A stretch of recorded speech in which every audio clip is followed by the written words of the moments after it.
அடுத்ததாக தேவநாடி பகுதியின் தலைப்பு பெரிய சரித்திரம் பொன்னான சரித்திரம்.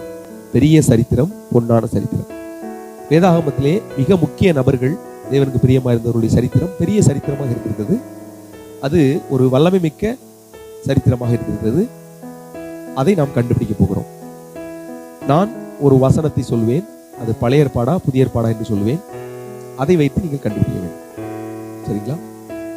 இப்ப எடுத்துக்காட்டுக்கு ஆதாம் என்பது பதிலாக இருக்கும் என்று சொன்னால், ஆதாமுடைய குணத்தை மையப்படுத்தி ஒரு வசனத்தை நான் சொல்லுவேன்.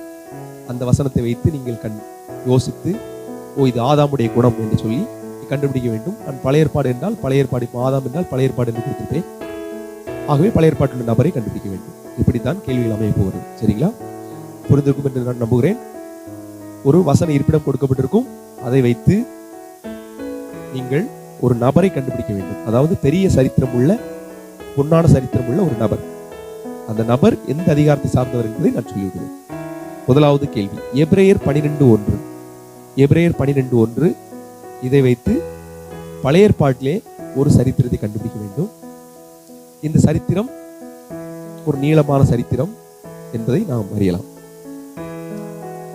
மதிப்பெண் எப்படி வழங்கப்படும் என்றால், அடியன் சொல்லுகிற பதிலை நீங்கள் கண்டுபிடித்திருந்தால் 1 மதிப்பெண்ணும், உங்களில் அநேக பேர் ஒரு பதிலை கண்டுபிடித்திருந்தால் 1 மதிப்பெண்ணும், மற்றவர்களுக்கு அரை மதிப்பெண்ணும் வழங்கப்படும். முதலாவது கேள்வி எபிரேயர் 12:1 பழைய ஏற்பாடு. இரண்டாவது கேள்வி பிரசங்கி 12:12. பிரசங்கி 12:12 இது புதிய ஏற்பாடு.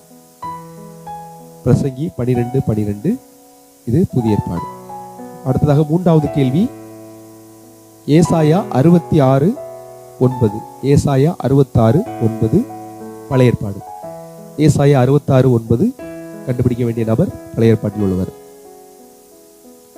நான்காவது கேள்வி வெளிப்படுத்தல் 21:13. வெளிப்படுத்தல் 21:13 கண்டுபிடிக்க வேண்டிய நபர் பழைய ஏற்பாடு. ஐந்தாவது கேள்வி யோவான் 1:1 கண்டுபிடிக்க வேண்டிய நபர் புதிய ஏற்பாடு. யோவான் 1:1 கண்டுபிடிக்க வேண்டிய நபர் புதிய ஏற்பாடு. ஆறாவது கேள்வி நீதிமொழிகள் 28:13. நீதிமொழிகள் 28:13 கண்டுபிடிக்க வேண்டிய நபர் பழைய ஏற்பாடு. நீதிமொழிகள் 28:13. ஏழாவது கேள்வி மத்தேயு 5:5.